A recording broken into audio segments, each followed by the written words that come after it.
माय बापे केवळ काशी तिने जावे तीर्थाशी कुंडलिके काय केले परब्रह्म उभे ठेले त्याचा होई सावधान हृदय धरा नारायण तुका म्हणे माय बापे अवघी देवाची स्वरूपे. मायबापे हीच देवाची रूपे आहेत. मायबापांची सेवा हीच खरी ईश्वर सेवा आहे असा संदेश देणारे जगद्गुरु संतश्रेष्ठ तुकोबारा. माटी का एक नाग बना के पूजे लोग लुगाया जिंदा नाग जब घर में निकले काठी धमकाया जिंदा बाप कोई न पूजे मरे बाद पूजवाया मुट्ठी भर चावल लेके कव्वे को बाप बनाया. जिवंतपणी आई वडिलांची सेवा न करता मेल्यावर पिंडदान करून काय उपयोग असा प्रश्न विचारणारे संत कबीर. नको धर्म करते पैसा खर्चून या घेण्यासाठी विद्या तोची खर्चा शाळेहून नाही थोर ते मंदिरात देणे जी उदार शाळेला द्या.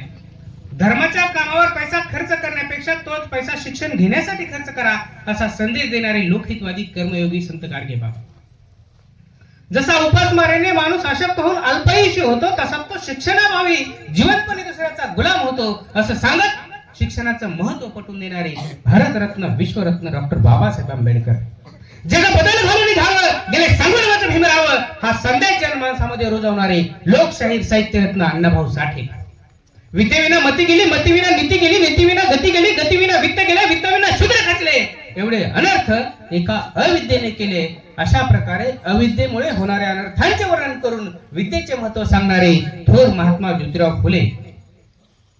स्त्री शिक्षणाच्या आद्यदेवता सावित्रीबाई फुले ज्या महापुरुषाचं नाव घेतल्याबरोबर आमच्या नसानसातलं रक्त खवळायला लागतं असा मराठ्यांच्या इतिहासातला सर्वात पराक्रमी राजपुत्र शूरवीर कर्मवीर शाक्तवीर संभाजी महाराज.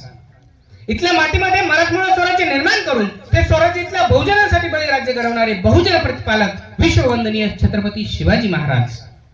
महाराष्ट्राच्या मातीमध्ये उभा राहिलेला प्रत्येक मराठा स्वराज्य निर्माण करू शकतो ही भावना तळागाळापर्यंत रुजवणाऱ्या राष्ट्रमाता राजमाता मासाहेब जिजाऊ. स्त्री शिक्षणाच्या आद्यदेवता सावित्रीबाई फुले लोकमाता अहिल्याबाई होळकर जगाला शांतीचा संदेश देणारे तथागत गौतम बुद्ध आणि ज्यांच्या चरणांची धूळ कुंकवाच्या करंड्यामध्ये उभारून भाल लावावी अशा भारत मातेच्या चरणांना विनम्र अभिवादन करून मी गणेश खैतडे पाटील शिव फुले शाहू आंबेडकरांना आपल्या सर्वांच्या टाळ्यांच्या कडकडाटामध्ये मानाचा मुजरा करतो.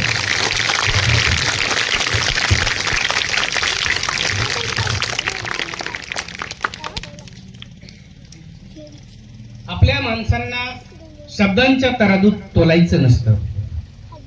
आपल्या माणसांना शब्दांच्या तराजूत तोलायचं नसतं आणि जेव्हा नाईक नवरे सर माझ्या नंतर बोलणार आहे तेव्हा माझ्यासारख्यानं फार बोलायचं नसतं. ही आजची आख्यायिका आहे. परंतु विश्ववंदनीय भारतरत्न डॉक्टर बाबासाहेब आंबेडकरांचं एवढं कार्य या समाजासाठी आहे त्यामुळे त्यांच्याबद्दल त्यांच्या जीवनावर प्रकाश टाकण्याबद्दलचा मोह मला आवरत नाही. म्हणून अवघ्या 2 मिनिटांमध्ये मी माझं प्रास्ताविक म्हणा भाषण म्हणा किंवा जे त्यांच्या जीवनावर प्रकाश टाकण्याचे माझे व्यक्त होण्याचे विचार आहेत ते मी जास्त लांबवणार नाही. कारण माझ्यानंतर आदरणीय नवनिर्वाचित सरपंच आजच्या कार्यक्रमाचे अध्यक्ष सन्माननीय छगनजी कांबळे यांचंही आपल्याला ऐकायचं आहे. तत्पूर्वी आमचे परममित्र माझे सहकारी सन्माननीय नाईक सर यांचंही मला ऐकायचं आहे. म्हणून थोडासा अगदी थोडा तुमचा वेळ घेणार आहे. मित्रांनो, आज विश्ववंदनीय छत्रपती शिवाजी महाराज यांना जाऊन 450 वर्ष झाली तरी आज आपण त्यांची जयंती पुण्यतिथी मोठ्या थाटामाटामध्ये साजरी करतो. आज महात्मा फुले यांना जाऊन जवळपास 300 वर्ष झाली तरी सुद्धा आपण त्यांची जयंती पुण्यतिथी खूप मोठ्या थाटामाटामध्ये साजरी करतो. आज छत्रपती शिवाजी महाराज असतील महात्मा फुले असतील किंवा भारतरत्न डॉक्टर बाबासाहेब आंबेडकर असतील यांना जाऊन सुद्धा 150 वर्ष झाली तरी सुद्धा आज आपण सचिन सर त्यांची जयंती पुण्यतिथी खूप मोठ्या थाटामाटामध्ये साजरी करतो. जयंती माझ्या आजोबाची साजरी होणार नाही. जयंती तुमच्या पंजोबांची साजरी होणार नाही. जयंती कुणाच्या खापर पंजोबांची साजरी होणार नाही. तुम्हाला विचारलं तुमच्या आजोबाचं नाव काय सांगता येईल. पंजोबांचं नाव काय सांगता येईल. खापर पंजोबांचं नाव काय सांगता येईल. पण त्याच्या पलीकडे जर विचारलं तर मला वाटत नाही तुम्हाला मला आपल्या सर्वांना आपल्या 5 पिढ्यांपेक्षा पलीकडचं काही नाव माहिती असेल.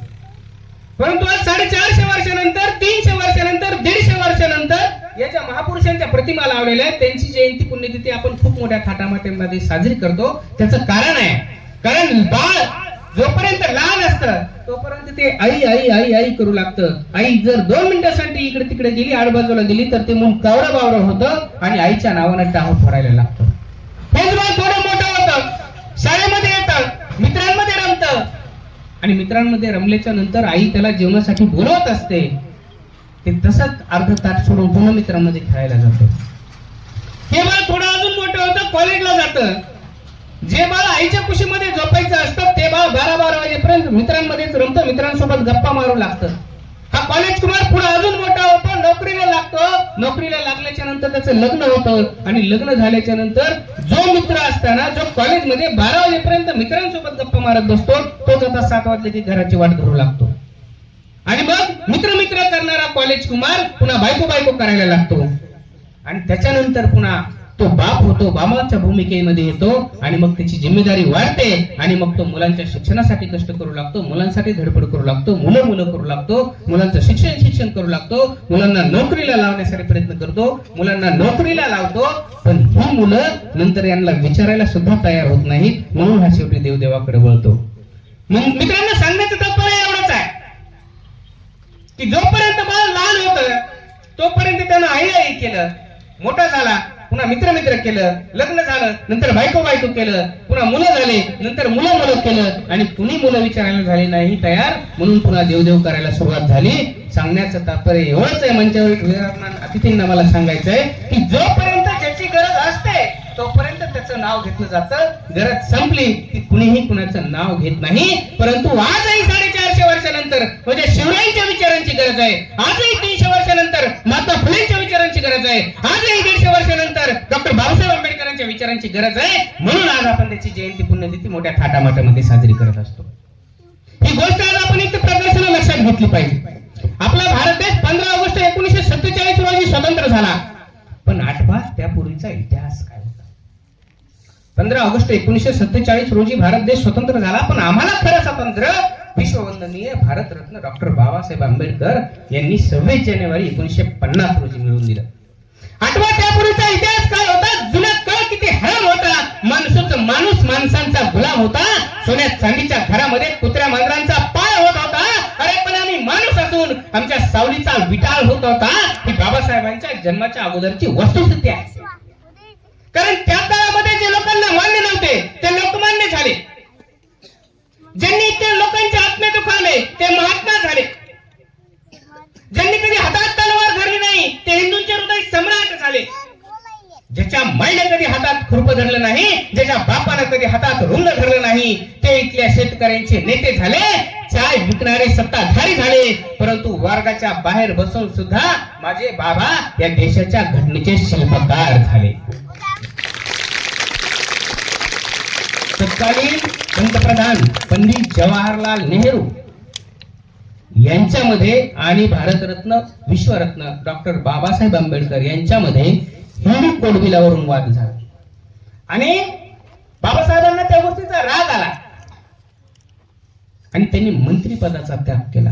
अरे आज 5 मिनिटाखाली एखादा मंत्री होतो, पहाटची शपथ घेतली जाते, दुपारच्याला लगेच मंत्री बदलतो. कोण कुठल्या पक्षात चाललाय, कोण कुठं चाललाय काही देणं घेणं नाही.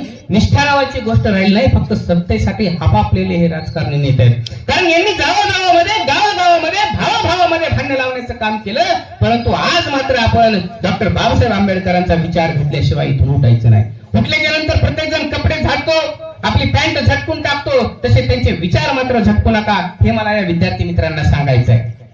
कारण डॉक्टर बाबासाहेब आंबेडकरांनी मंत्रिपदाचा त्याग केला. एवढ्यावरच ते थांबले नाही, तर हिंदू धर्माचाही त्याग करण्याचा त्यांनी निश्चय केला. त्यासाठी तारीख निवडली आहे 24 सप्टेंबर. सरपंच साहेब, 24 सप्टेंबर थोडासा जर आपण आढावा घेतला, थोडासा जर आपण अभ्यास केला आणि थोडं 4 पावलं जर आपण पाठीमागे गेलो तर छत्रपती शिवाजी महाराजांचा पहिला राज्याभिषेक हा 6 जून 1674 रोजी झाला होता.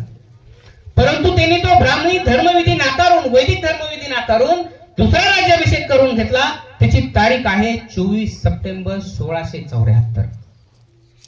मग डॉक्टर बाबासाहेब आंबेडकरांनी धर्मांतर करण्याचं कोणत्या दिवशी जाहीर केलं? 24 सप्टेंबर. आणि एवढंच नाही तर महात्मा ज्योतिराव फुले ज्यांनी शिक्षणाची मुहूर्तमेढ लोकांच्या दारादारापर्यंत जाऊन, लोकांच्या घराघरापर्यंत जाऊन रोवली, ते लोकांच्या दारादारापर्यंत जायचे, घराघरापर्यंत जायचे, शिक्षणाचं महत्व पटवून देत असताना सांगायचे, विद्येविना मती गेली, मतीविना नीती गेली, नीतीविना गती गेली, गतीविना वित्त गेले, वित्ताविना क्षुद्र खचले, एवढे अनर्थ एका अविद्येने केले. अशा प्रकारे अविद्येमुळे होणाऱ्या अनर्थांचे वर्णन करून विद्येचे महत्व सांगणारे थोर महात्मा ज्योतिराव फुले होते. त्यांनी सत्यशोधक समाजाची स्थापना केली. असत्याशी भांडण्यासाठी सत्यशोधक समाजाची स्थापना केली. ती तारीख सुद्धा आहे 24 सप्टेंबर 1873. मित्रांनो, हे योगायोग नाही. शिवाजी महाराज दुसरा राज्याभिषेक करून घेतात 24 सप्टेंबरला. डॉक्टर बाबासाहेब आंबेडकर धर्मांतरण करण्याचं जाहीर करतात 24 सप्टेंबरला.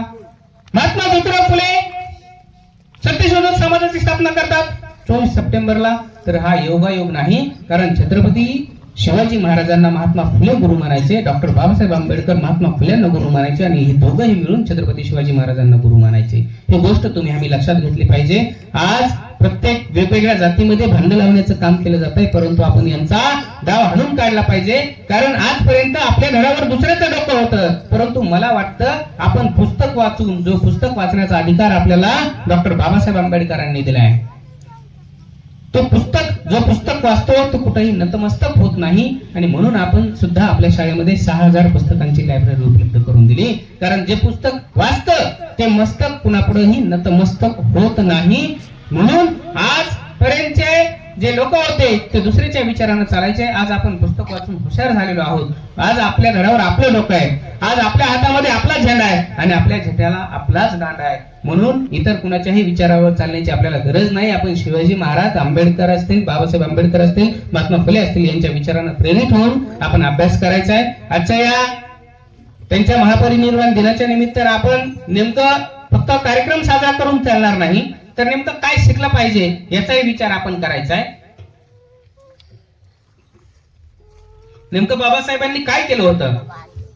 जे झोपले होते त्यांना जागा केलं होतं, जे जागे होते त्यांना उभं केलं होतं, जे उभे होते त्यांना चालता केलं होतं, आणि चालणाऱ्यांच्या खांद्यावरती समतेचं निशाण दिलं होतं. तुम्हाला आम्हाला समतेचं निशाण देण्याची गरज नाही. आजची लढाई ही ढाल तलवारीची नाही, तर आजची लढाई ही लेखणीची लढाई आहे. म्हणून सर्व विद्यार्थ्यांना मला या महापरिनिर्वाण दिनाच्या निमित्तानं विनंती करायची, सांगायचंय की पुस्तक वाचा, चांगल्या पद्धतीने अभ्यास करा.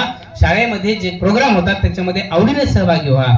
मला इथं मंचावरील विराजमान अतिथींना सांगायला आवडेल की एकाही विद्यार्थ्यांकडून आम्ही पोपटपंची करून घेतली नाही. ही पूर्ण तयारी त्यांची होती. प्रत्येक प्रोग्राम मध्ये आम्ही कुणाला स्पीच लिहून देत नाही. मुलं स्वतःहून प्रेरणेने प्रेरित होतात. पुस्तकं आहेत 6000 पुस्तकांपैकी त्यांच्या आवडीचे पुस्तक वाचतात, त्याच्यातल्या 2 ओळी आवडल्या तर त्या लिहून घेतात, ते पाठ करतात आणि स्वतः इथं येऊन मांडतात.